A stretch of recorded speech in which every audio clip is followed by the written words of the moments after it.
বর্তমান সরকারকে বলে দিতে চাই, যদি করোনায় বাস্তবায়ন না করেন, এটার জন্য আপনাদেরকে বাংলাদেশ আসতে হতে পারে।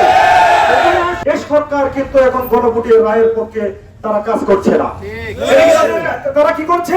আমাদের সাথে, দেশের মানুষের সাথে প্রতারণা করছে। এদেশের মানুষ এটা সহ্য করছে না। মানুষ যে কোনো সময় গণভোটের রায়ের পক্ষে ফুঁসে উঠতে পারে।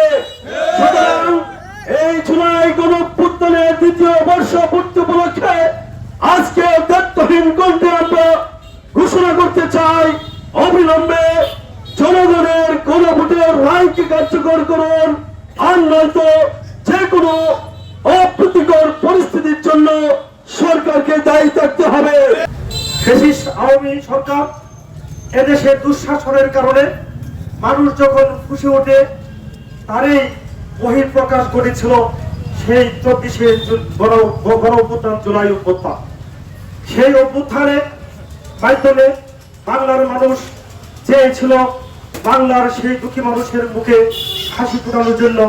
মানুষ চেয়েছিল তার ভোটাধিকার, মানুষ চেয়েছিল এই জনগণের সকল ধরনের বৈষম্য দূর হবে। কিন্তু আমরা এই 12ই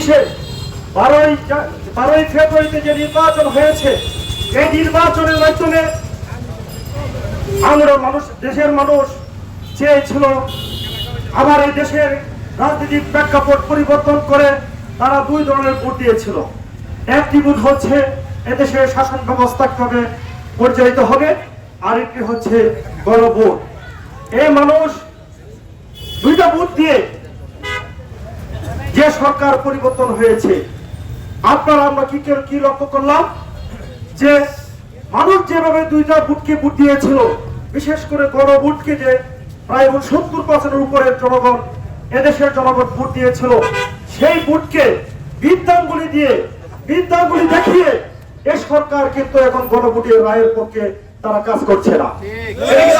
তারা কি করছে? আমাদের সাথে, দেশের মানুষের সাথে প্রতারণা করছে। জনগণ, আমরা এই সরকারকে স্মরণ করে দিতে চাই, আওয়ামী ফ্যাসিস্ট এদেশে কিন্তু তারা স্বৈরাচারী আচরণের কারণে, মানুষের গণভোটের রায়কে অবজ্ঞা করার কারণে তারা এত ক্ষমতাধর হওয়ার পরও তারা কিন্তু থাকতে পারেনি। আপনারা সেখান থেকে শিক্ষা নেন, নচেত আপনাদের একই পরিণতি হবে ইনশাআল্লাহ।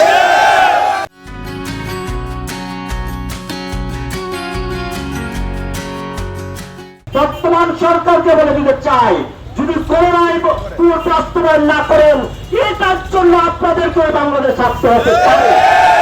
আসুন, আগামী বাংলাদেশ, ন্যায়সানের বাংলাদেশ, সকল মানুষের আকাঙ্ক্ষা পূরণ করার জন্য, জুলাই সনদ বাস্তবায়ন করার জন্য ঐক্যবদ্ধ হয়ে আমাদের কাজ করেন, নচেত গত 17 বছরের পরিস্থিতি আপনাদেরকে মোকাবিলা করতে হতে পারে।